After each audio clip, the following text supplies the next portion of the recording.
السلام علیکم، دیار داستان میں آپ کو خوش آمدید۔ امید ہے کہ آپ خیریت سے ہوں گے۔ آج میں آپ کے لیے پرتجسس سنسنی خیز سبق آموز کہانی لے کر آیا ہوں۔ کہانی کا نام ہے لہو کا رنگ۔ کہانی شروع کرنے سے پہلے اگر آپ نے ہمارا چینل سبسکرائب نہیں کیا تو سبسکرائب کر دیں اور بیل آئیکن کے بٹن پہ کلک کر دیں۔ تو شروع کرتے ہیں لہو کا رنگ۔ لیبارٹری میں وہ ریفریجریٹر ہی سب سے نمایاں شے تھی۔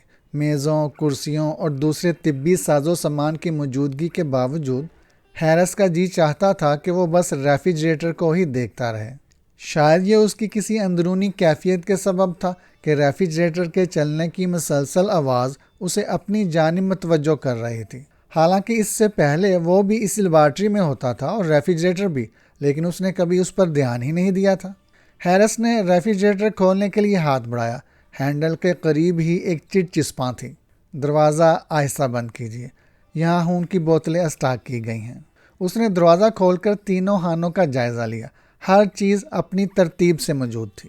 سب سے اوپر کے خانے میں خون کی 2 بوتلیں موجود تھیں جن کے خون کی مورچہ بندی کی جا چکی تھی اور جن پر چٹے لگا کر یہ بھی لکھ دیا گیا تھا کہ وہ خون کس لیے محفوظ ہے۔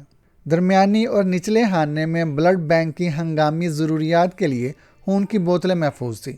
ان بوتلوں پر سفید چٹیں لگی ہوئی تھیں اور ہر بوتل کے ساتھ ایک چھوٹی سی ٹیسٹ ٹیوب بھی تھی تاکہ خون کی درجہ بندی کی جا سکے۔ چوتھے اور آخری خانے میں انیمل کی ایک ٹرے پڑی تھی جس میں مختلف تجرباتی مقاصد کے لیے زندہ مینڈک رکھے گئے تھے۔ ٹرے پر لوہے کی ایک جالی رکھ دی گئی تھی تاکہ مینڈک اچھل کر باہر نہ نکل سکیں۔ ہیرس نے مینڈک سے نظریں ہٹا کر کونے میں پڑی ہوئی بوتل کو دیکھا۔ اس پر لگا ہوا لیبل پڑھنے کی کوئی ضرورت نہیں تھی کیونکہ اسے معلوم تھا کہ اس پر یہ الفاظ لکھے ہوئے ہیں: mister Harris, group B negative. لیکن ہیرس کو یہ بھی معلوم تھا کہ وہ لیبل جھوٹ بول رہا تھا۔ ہیرس کو سب کچھ زبانی یاد تھا۔ یہ خون اس کے لیے جوزف نے عطیہ دیا تھا اور اس کی درجہ بندی مس گریگری نے کی تھی جو اس کی لیبارٹری اسسٹنٹ تھی۔ البتہ لیبل پر جو حقیقت تحریر نہیں تھی وہ یہ تھی کہ ہیرس نے بوتل بدل ڈالی تھی۔ لیبل وہی تھا مگر بوتل مختلف۔ فون کی گھنٹی بجنے سے ہیرس ماضی و قریب سے حال میں واپس آ گیا۔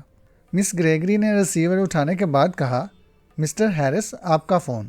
ہیرس نے احتیاط سے ریفریجریٹر کا دروازہ بند کیا اور فون سننے چل دیا۔ Hello, Harris speaking. دوسری طرف ڈاکٹر واگن تھا۔ ہیرس، اگر تم مصروف نہیں ہو تو کیا میرے کمرے میں آ سکتے ہو؟ ایک بڑا اہم معاملہ درپیش ہے۔ بہت اچھا ڈاکٹر، میں ابھی آیا، ہیرس نے جواب دیا۔ اس کا دل تیزی سے دھڑک اٹھا مگر اس نے یہ کہہ کر دل کو تسلی دی کہ آخر وہ لوگ ثبوت کہاں سے لائیں گے۔ پریشان ہونے کی تو کوئی بات ہی نہیں، ایسے موقعوں پر سکون سے کام لینا چاہیے۔ ڈاکٹر واگن کے پاس جانے سے پہلے اس نے اپنے ہاتھوں کو اچھی طرح دھویا۔ لیبارٹری میں کام کرنے کا ایک نقصان یہ بھی ہے کہ طرح طرح کی دوائیں اور کیمیائی مرکبات ہاتھوں پر لگ جاتے ہیں۔ تولیے سے ہاتھ خشک کرتے ہوئے اس نے مس گریگری سے کہا: میں ذرا ڈاکٹر واگن کے پاس جا رہا ہوں، اگر میری ضرورت پڑے تو وہاں فون کر دینا۔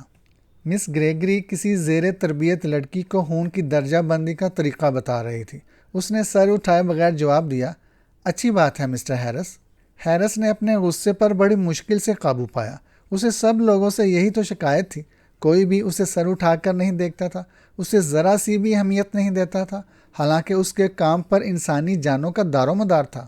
اس کے بغیر تو اس ہسپتال کا سارا نظام ہی معطل ہو کے رہ جاتا تھا، مگر اسے قدم قدم پر نظر انداز کیا جاتا تھا۔ وہ ہسپتال کی مشینری کا انتہائی اہم پرزہ تھا۔ لیبارٹری کے انچارج کی حیثیت سے ڈاکٹر بھی یہ جاننے کے لیے اس پر انحصار کرتے تھے کوئی مریض نمونیا میں مبتلا ہے یا ٹی بی میں، یا اسے سرطان لاحق ہے۔ ہیرس تو ایک سراغ رساں تھا اور بیماری کی نوعیت کو بے نقاب کرنا اس کا کام تھا۔ ڈاکٹر تو صرف ایک جج کی حیثیت رکھتے تھے جو ان مجرموں کو سزا دیتے تھے۔ اگر سراغ رساں مجرموں کو پکڑ نہ سکے تو جج بیکار ہو کر رہ جائیں۔ ہیرس اپنی ان مثالوں پر خود ہی مسکرا دیا۔ بیٹھو ہیرس، ڈاکٹر واگن نے کرسی کی جانب اشارہ کرتے ہوئے کہا۔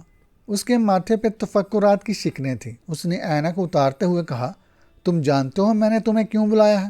جی ہاں، میرا خیال ہے کہ آپ نے مجھے ٹونی کے بارے میں بلایا ہے، ہیرس نے جواب دیا۔ مجھے معلوم ہے کہ یہاں اس قسم کی چہ مگوئیاں ہو رہی ہیں کہ ٹونی کی موت غلط گروپ کا خون چڑھائے جانے کی وجہ سے ہوئی ہے۔ ہاں، تم ٹھیک سمجھے، اور لیبارٹری کا سربراہ ہونے کی حیثیت سے میں یہاں ہونے والی کسی بھی گڑبڑ کا پوری طرح ذمہ دار ٹھہرتا ہوں۔ سچ تو یہ ہے کہ ٹونی کا کیس مجھے بڑا پریشان کر رہا ہے۔ تم سے اس بارے میں گفتگو کرنے میں مجھے جھجک بھی محسوس ہوتی ہے، کیونکہ میں جانتا ہوں کہ ٹونی تمہارا بڑا گہرا دوست تھا۔ جی ہاں، 6 ماہ پہلے تک تو ہم دونوں ایک ہی کمرے میں رہتے تھے، پھر اس نے میری بہن سے شادی کر لی تو وہ نئے مکان منتقل ہو گیا۔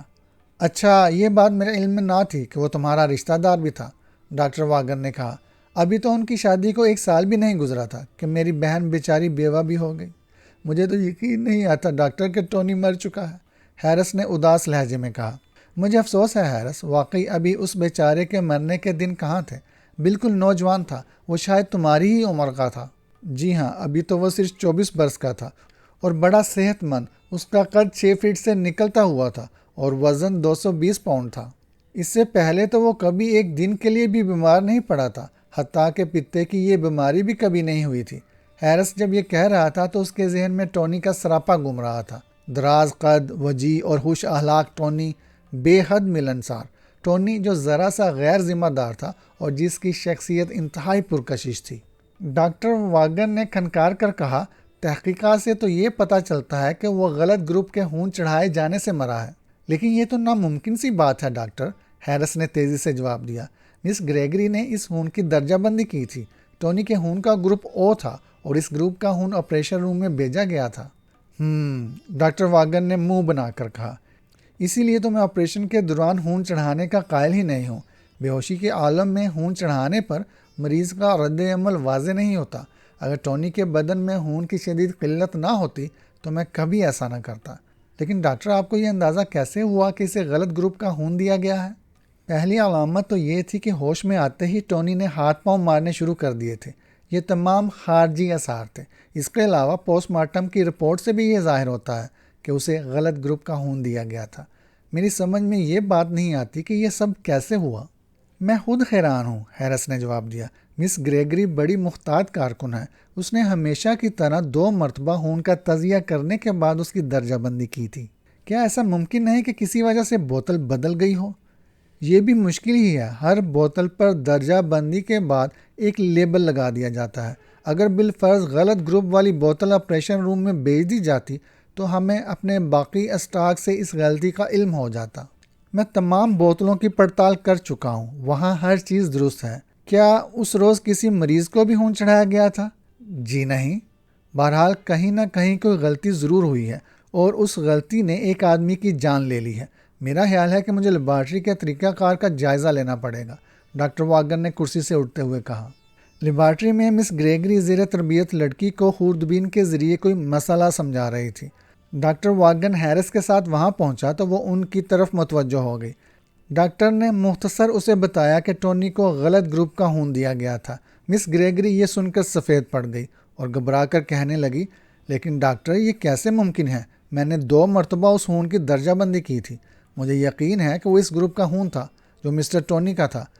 مسٹر ٹونی کا خون او گروپ کا تھا اور اسی طرح کے خون کی بوتل یہاں سے آپریشن روم بھیجی گئی تھی۔ مسٹر ہیرس نے اپنا اطمینان کر لیا تھا۔ کہیں کسی غلطی کے نتیجے میں بوتلیں تو نہیں بدل گئی تھیں؟ ڈاکٹر نے دریافت کیا۔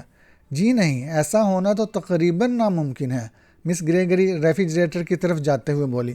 ہر بوتل کا باقاعدہ حساب رکھا جاتا ہے۔ یہ دیکھیے، اس نے دروازہ کھول کر خانوں کی طرف اشارہ کرتے ہوئے کہا۔ اوپر کے خانوں میں مریضوں کے نام اور گروپس میں سب تفصیل لکھ کر بوتلوں پر چسپاں کر دی جاتی ہیں، اور یہ نچلے خانے میں وہ اسی طرح بتاتی گئی۔ ڈاکٹر واگن نے کونے میں پڑی ہوئی بوتل کا لیبل پڑھا تو حیران ہو کر کہنے لگا، ہیرس، اس بوتل پر تمہارا نام کیوں لکھا ہوا ہے؟ کیا یہ تمہارے خون کے لیے محفوظ رکھا گیا ہے؟ اس سے پہلے کہ ہیرس کوئی جواب دیتا، مس گریگری بولی، جی ہاں جناب، میں نے ان کی خون کی درجہ بندی کی تھی۔ میں دراصل اپنی شاگرد لڑکی کو درجہ بندی کا طریقہ دکھا رہی تھی اور مسٹر ہیرس نے اس مقصد کے لیے اپنا خون دیا تھا۔ میں بعد میں اس بوتل کو پھینک دینا چاہتا تھا، لیکن بس خیال ہی نہ رہا، ہیرس نے کہا، اور اب وہ واقعی سخت پچھتا رہا تھا کہ اب تک اس نے ایسا کیوں نہیں کیا۔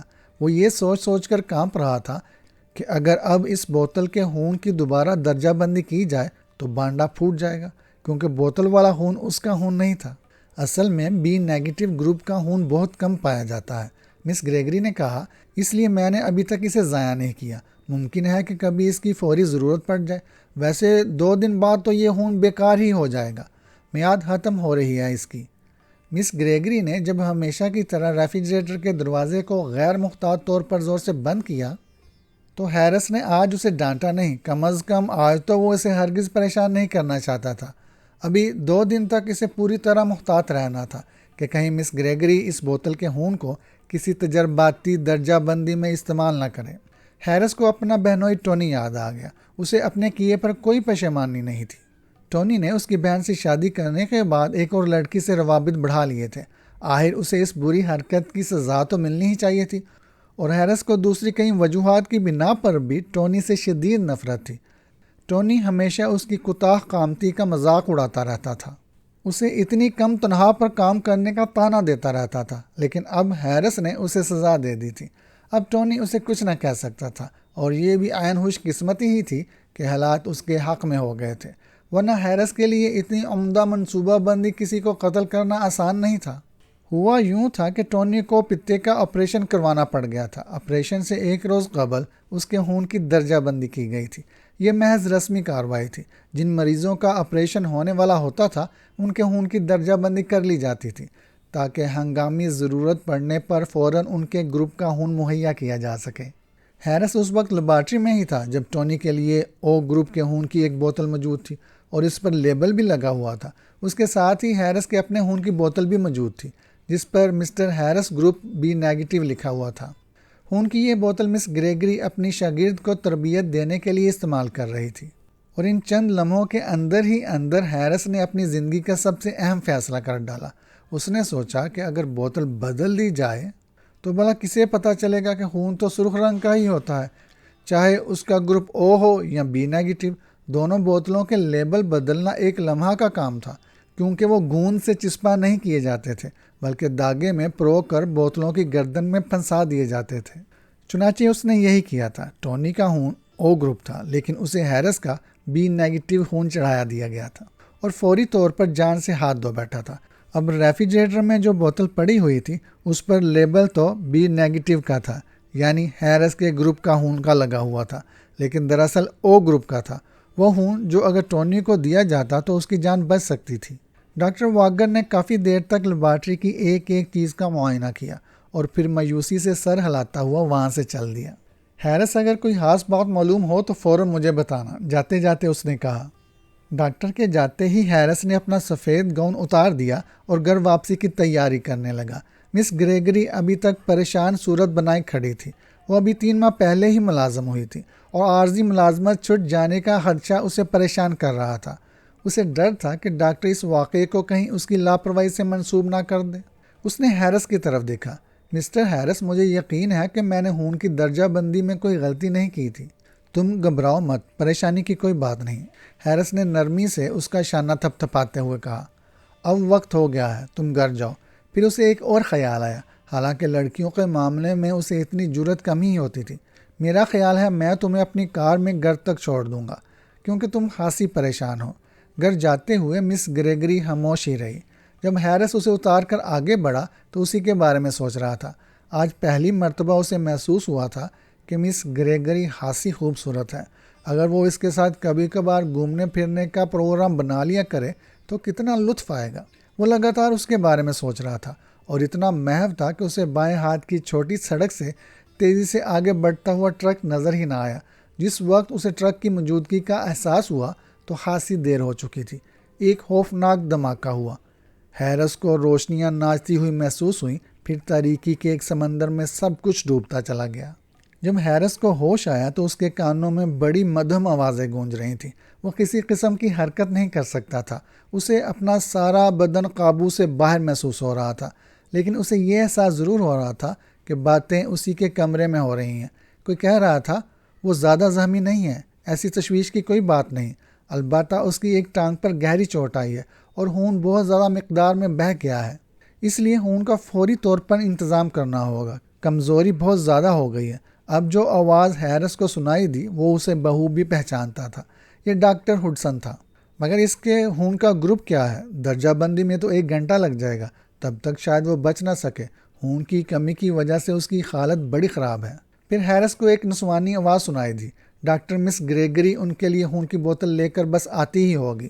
یہ محض اتفاق ہے کہ پرسوں ہی مس گریگری نے تجرباتی درجہ بندی کے لیے ان کا خون حاصل کیا تھا۔ وہ اب خون لے کر لیبارٹری سے آ رہی ہوں گی اور ہیرس نے اپنے چشمے تصور سے دیکھا کہ مس گریگری بوتل لے کر دوڑی چلی آ رہی ہے، جس پر لیبل تو بی نیگیٹو کا تھا، ہیرس کے خون کا، مگر خون او گروپ کا خون ہے جو اس کا جسم کبھی بھی قبول نہیں کرے گا۔ مگر وہ بول نہ سکا، جبکہ مس گریگری کہہ رہی تھی یہ تو ہماری خوش قسمتی ہے کہ ان کا اپنا خون ہمارے پاس محفوظ تھا، ورنہ ایک اتنے اچھے انسان کی زندگی ضائع ہو جاتی۔ یہ کہانی آپ کو کیسی لگی؟ کہانی اچھی لگے تو لائک ضرور کیجیے گا، ہمارے چینل کو سبسکرائب کر دیں اور بیل آئیکن کی گھنٹی پر کلک کر دیں۔ شکریہ۔